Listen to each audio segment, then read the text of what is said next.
প্রিয় নবীর সাথে আমাদের সম্পর্ক কেমন? যে আল্লাহর নবীর সাথে ইমানের সম্পর্ক, মহব্বতের সম্পর্ক। রাসূলুল্লাহর উপর ইমান না আনলে মুমিন হওয়া যাবে না। আবার তিনি যা কিছু নিয়ে এসছেন, তসদিক মুহাম্মাদিন সাল্লাল্লাহু আলাইহি ওয়াসাল্লাম ওবিমা জাআ বিহি মিনাদ-দীন দরুরাতান, নবী করিম সাল্লাল্লাহু আলাইহি ওয়াসাল্লামকে বিশ্বাস করা, তিনি দ্বীনের জন্য যা কিছু নিয়ে এসেছেন, দ্বীনের সংশ্লিষ্ট যা কিছু নিয়ে এসেছেন, তার সাথে জরুরি যত বিষয় এসেছে, কোরআন এসেছে, ইমানের যে মুজমাল এবং তাফসিলি বিষয় এসেছে, সব বিষয়ের উপর ইমান রাখা হচ্ছে নবীকে মানা। নবীর সাথে আরেকটা সম্পর্ক হচ্ছে তাকে ইত্তেবা করা। কুল ইন কুনতুম তুহিব্বুনাল্লাহ ফাত্তাবিউনি ইউহিব্বুকুমুল্লাহ। আল্লাহর হাবিবকে আমরা কি করব? অনুসরণ করলে আল্লাহর ভালোবাসা পাবো। নবীর সাথে আরেকটা সম্পর্ক হচ্ছে আল্লাহর নবীকে আমরা সম্মান করব। তুআজ্জিরুহু ওয়া তুওয়াক্কিরুহু ওয়া তুসাব্বিহুহু বুকরাতান ওয়া আসীলা, যে আমরা কি করব? আল্লাহর নবীকে যথাযথ সম্মান করব। আল্লাহর নবীর সাথে আরেকটা সম্পর্ক হচ্ছে নবীর উপর আমরা দুরূদ পড়ব। ইন্নাল্লাহা মালাইকাতুহু ইউসাল্লুনা আলান নবী ইয়া আইয়ুহাল্লাযীনা আমানু সাল্লু আলাইহি ওয়া সাল্লিমু তাসলিমা। নবীর আরেকটা হক হচ্ছে নিজের জান থেকে, প্রাণ থেকে নবীকে বেশি ভালোবাসতে হবে। লা ইউমিনু আহাদুকুম হাত্তা আকুনা আহাব্বা ইলাইহি মিন ওয়ালিদিহি ওয়া ওয়ালাদিহি ওয়ান নাসি আজমাইন। তোমাদের মধ্যে কেউ কামিল ইমানদার হতে পারবে না যতক্ষণ না আমি তার কাছে, তার পিতামাতা, সন্তান সন্ততি, জগতের সকল মানুষ থেকে প্রিয় না হই। সুবহানাল্লাহ। তাহলে আপনি দেখেন, আমাদের যে মানুষ হিসেবে আপনি একজন মানুষ, একজন মুসলমান, একজন মুমিন, কিন্তু আপনার সম্পর্ক কত দিকে জড়িয়ে আছে কিনা? আল্লাহর সাথে একটা সম্পর্ক আছে কিনা আমাদের? কি সম্পর্ক এটা?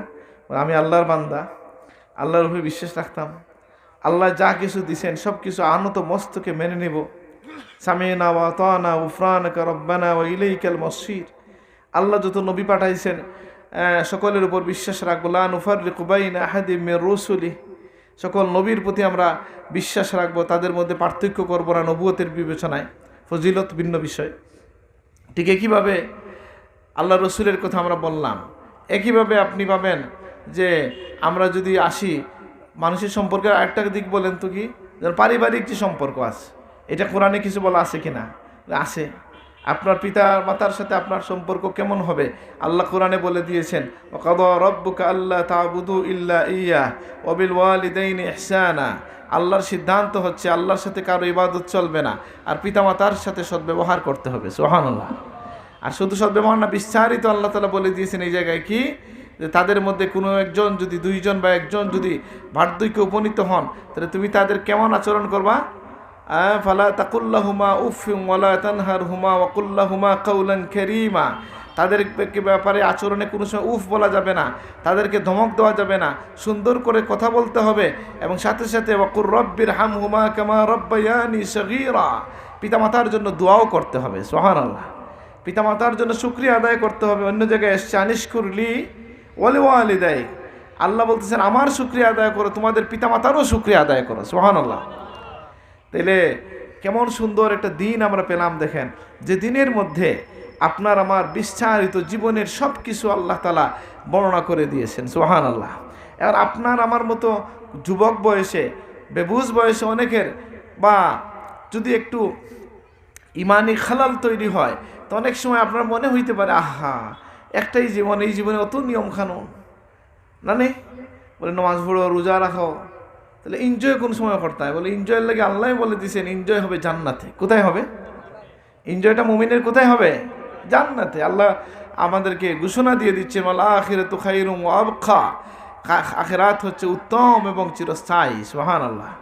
সেখানে তোমাদের জন্য কোনো কি থাকবে না, শুধু স্যালুট থাকবে। লা ইয়াসমাউনা ফিহা লাগওয়ান ওয়ালা তাসীমান ইল্লা কিলান সালামান সালামা। সম্মান যেটা চাই, যা কিছু চাই আমরা, মনের যত চাহিদা, ফিহি মা তাশতাহি আনফুসুম, তোমাদের মন যা কিছু চাই সেখানে তাই পাবে। সুবহানাল্লাহ। আবার আসেন যে দিন মানার যে মাধ্যমে প্রাথমিক পর্যায়ে যদি কষ্ট মনেও হয়, আসলে মানুষের জীবনের জন্য এটা ভালো না মন্দ? কি ভালো? কতটুকু ভালো? বলে একজন মানুষ দীর্ঘ হায়াত বলি, সুস্থ জীবন বলি, সুন্দর পারিবারিক জীবন বলি, সম্মানের সামাজিক জীবন বলি, যেটাই বলবেন, দিন মানার মাধ্যমে এটা পাওয়া সম্ভব, তাই নয় কি? এমনকি দুনিয়ার বিষয়ে আপনি দেখেন, একটা উদাহরণ যদি আমি দিই আপনাদেরকে, বলেন তো ইউরোপ আমেরিকা যে সমস্ত দেশকে অনেকেই আদর্শ মনে করেন, তাদের দেশে নেতা মানে তাদের দেশে বহু বিষয়ে নৈতিকতার কোনো বালাই নেই, বুঝেন এই কথাটা। কিন্তু তার দেশের নেতা যে হয়, বুঝেন এই কথাটা, যে প্রেসিডেন্ট হয় তার ব্যাপারে অনেক বেশি কড়া আইন কানুন আছে কি না। আমি বেশি বলতে চাই না, অনেক বয়সের মানুষ আছেন। ক্লিনটন একটা বিষয়ে ধরা খাইল, মনে আছে নি কারো? মানে যারা শিক্ষিত অথবা ওই সময় ছিলেন, কবে ছিল সে প্রেসিডেন্ট ভুলেও গেছি আমি, এটা কি 2000-এর পরে বা এরকম সময় ছিল। তো যখন সে প্রেসিডেন্ট ছিল তখন এমন একটা বিষয় নিয়ে তাকে কি করা হলো, প্রশ্নবিদ্ধ ইমপিচমেন্টের শিকার হওয়ার সম্ভাবনা দেখা দিল, যেটা তার দেশের সব জনগণই এটা করে, কমন। কিন্তু প্রেসিডেন্ট হওয়ার কারণে উনি কি করলেন, এখানে আটকে গেলেন। কেন? যে তাদের নেতা যারা হয়, যারা উচ্চ পর্যায়ে আসবে, তাদেরকে অনেক বেশি কি করতে হয়, সুস্থ, সুশৃঙ্খল, সুন্দর এবং প্রশ্নমুক্ত, হ্যাঁ, ভেজাল মুক্ত জীবন যাপন করতে হয়। আর আল্লাহ তার সকল বান্দাকে ভালোবাসেন, এই জন্য শুধু প্রেসিডেন্ট না, সকল মানুষকে জন্য আল্লাহ তাআলা এক নিয়ম করে দিয়েছেন, আলহামদুলিল্লাহ। আর আপনি আপনাকে নিজেকে প্রেসিডেন্ট ভাবেন, অসুবিধা কি? কোন দিক থেকে প্রেসিডেন্ট? আমি আমার আল্লাহ যে আমাকে ভালোবাসেন, একজন ইমানদার হতে পারছি, আল্লাহর দয়ার দৃষ্টি আমার কাছে আছে, আর আখেরাতের জন্য আমার তো বিশাল রাজত্ব রয়ে গেছে। সুতরাং আমাকে এখানে একটা সুশৃঙ্খল জীবন যাপন করার মধ্য দিয়া, ভালো মানুষ হওয়ার মধ্য দিয়া সমাজে আমি কি করব, মাথা উঁচু হবে, এবং আমি আখেরাতে আমাদের কি পাবো, মুক্তির ব্যবস্থা হয়ে যাবে। মানে এই যে শৃঙ্খলা, এই যে বিধিবিধান আল্লাহ তাআলা যেগুলা দিছেন, এগুলা কার জন্য? বলে মুমিনের জন্য, মানুষের কল্যাণের জন্য। কেউ যদি আল্লাহর বিধান না মানে ক্ষতিকার হয়। আল্লাহ বলে মান ইয়াতাআদ্দা হুদুদাল্লাহ ফাকাদ যালামা নাফসাহ, যে ব্যক্তি আল্লাহর হদ কি করে অতিক্রম করে যায়, সে নিজের উপর জুলুম করে। আমি বহু জায়গায় কথা বলছি, গুনাহ যখন আমরা করি আসলে ক্ষতিটা কার হয়? আমার দিকে তাকান, একটা মোবাইল বাজলে দিকে তাকাইতে হয় নাকি? একটা গুনাহ যদি কেউ করে, ক্ষতিটা কার হয়? বলে যে গুনাহ করে তার নিজের হয়। এই জন্যই আমরা দোয়া করি, রব্বানা যালামনা আনফুসানা, যে আল্লাহ আমি আমার নিজের নফসের উপর জুলুম করেছি। তাহলে আমি যেটা বলছিলাম, আল্লাহর পক্ষ থেকে সকল সৃষ্টিকুলের সাথে আমাদেরকে যে সম্পর্কের বিভিন্ন মাত্রা দান করা হয়েছে, কি বলা হয়েছে, যে আপনার যে পিতামাতার সাথে সম্পর্কের কথা বলা হয়েছে। আমি যে আয়াত পড়েছি, সেই আয়াতের মধ্যে পরিবারের বিষয়টা চলে এসেছে, যে তোমরা নিজেরা বাঁচো, তোমাদের সন্তানদেরকে বাঁচাও। সুবহানাল্লাহ। কোথা থেকে? জাহান্নামের আগুন থেকে সন্তানদেরকে বাঁচাও। এই সন্তানকে কি করতে হবে? নবীজি বলে দিচ্ছেন, আল্লিমুহুম আদিবুহুম, তোমাদের সন্তানদেরকে তোমরা ইলম শিক্ষা দাও, আদব শিক্ষা দাও। সুবহানাল্লাহ। ইলম শিক্ষা দিতে হবে, আদব শিক্ষা দিতে হবে। আদবের জন্য সন্তানকে শিখাইতে হয় কিনা? আদব কি? বলে জীবনের সব ক্ষেত্রে আদব দরকার। খাওয়ার ক্ষেত্রে আদব দরকার। রাসূলুল্লাহ শিখিয়ে দিয়েছেন, সাম্মিল্লাহ ওয়াকুল মিম্মা ইয়ালিক, আল্লাহর নাম বলো, ডান হাত দিয়ে খাও, সামনে থেকে খাও। সেই বাথরুমের আদব আছে, মানুষের সাথে কথা বলার আদব আছে, যুদ্ধের আদব আছে। সন্তানের জীবনের সূচনা থেকে আদব শুরু করে সব ক্ষেত্রে আদব আছে। এই জন্য নবীজি বলছেন, তোমরা কি করো? আদব শিখাও। যেমন একটা আদব হচ্ছে বড়কে দেখলে সম্মান করা। যেমন আদবুল মুফরদের মধ্যে এসেছে, আলী রাদিয়াল্লাহু আনহু তার চাচা আব্বাসের হাতে এবং পায়ে চুমা দিতেন। সুবহানাল্লাহ। হ্যাঁ, রাইতু আলিয়ান ইউকাব্বিলু ইয়াদাল আব্বাস ওয়া রিজলাইহি, আব্বাসের হাতে পায়ে চুমো দিতে বর্ণনাকারী বলেন আমি দেখেছি। এটা কি? এটা হচ্ছে আদব। তাহলে আমাদের সন্তানদেরকে কীভাবে গড়ে তুলবে, এটার জন্য আল্লাহ তাআলা নিয়ে এসেছেন লুকমান আলাইহিস সালামের কি উদাহরণ কোরআনে নিয়ে এসেছেন। কেন আনলেন? উনি নবী কিনা এটা নিয়ে ইখতিলাফ আছে। কেউ বলেন তিনি ওলি ছিলেন, কেউ বলেন নবী ছিলেন।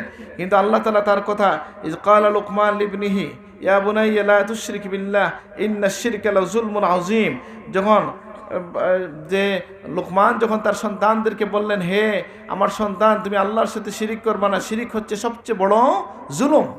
তাহলে আপনি আপনার মারা যাওয়ার সময়ে আপনার সন্তানকে, বা আপনি যখন নসিহত করেন বিদেশ যাওয়ার সময়, খালি কইবা যে বাবা পাউন্ড ফাটাইও বা ডলার ফাটাইও, ওটা নেই না, কইতা বললে দিনের উপরে ঠিক কে থাকিও, কইতা কিনা বাবা, এটা বলতে হবে কিনা? আর এটা কে? আল্লাহ শিখিয়ে দিয়েছেন। আল্লাহ একজন তার বান্দার রেফারেন্সে কোরআনে নিয়ে এসছেন যে তিনি কি কি বলেছেন। ওয়াসবির আলামা সাবাক, সবর করবা কোনো বিপদে যদি পড়ে যাও, ধৈর্যের কথা বলে দিয়েছেন। ওয়ালা তামশি ফিল আরদি মারাহা, জমিনে তুমি কি করবা না, তুমি উদ্যত হয়ে হাঁটবা না, এই যে এই বিষয়গুলো তিনি বলে দিয়েছেন, অহংকার করো না, ধৈর্য ধরো, আকিমিস সালাহ, নামাজকে তুমি ধৈর্য, নামাজ ধারণ করো, এই সমস্ত নসিহত সন্তানকে করতে হবে। এটা আল্লাহ কোরআনে কারিমে ইশারা করে দিয়েছেন লুকমান আলাইহিস সালামের নসিহতের মাধ্যমে। তাহলে আমাদের এই তাআল্লুক সন্তানের সাথেও একটা সম্পর্ক আছে কি না? সেই সম্পর্কটা কি? ভালোবাসার, মহব্বতের। তাকে চুমু দেওয়া, ভালোবাসা, এটাও যেমন আছে। যেমন আল্লাহ রসুলের সামনে এসে একদম ইয়া রাসূলুল্লাহ, নবীজি বারবার হাসান হুসেনকে চুমু দিচ্ছিলেন। তিনি বললেন, ইয়া রাসূলুল্লাহ, আমারও তো 10-এর মতো সন্তান আছে, আমি কাউকে চুমু দেই না। নবীজি বললেন, কারো অন্তর থেকে যদি আল্লাহ রহম উঠাইয়া দেন, হ্যাঁ, আমি কি করব? অথবা নবীজি বলছেন কি, মাল্লা ইয়ারহাম লা ইউরহাম, যে রহম করতে জানে না তাকে রহম করা হয় না। তাইলে পিতামাতার সাথে একটা সম্পর্ক আছে, সন্তানের সাথে সম্পর্ক আছে, প্রতিবেশীর সাথে সম্পর্ক আছে। রাসূলুল্লাহ কি বলছেন যে মান কানা ইউমিনু বিল্লাহ ওয়াল ইয়াউমিল আখির ফালা ইউজি জারাহ, সেজন্য তার প্রতিবেশীকে, যে আল্লাহর উপর বিশ্বাস রাখে, আখিরাতের উপর বিশ্বাস রাখে, সেজন্য তার প্রতিবেশীকে কষ্ট না দেয়। সুবহানাল্লাহ।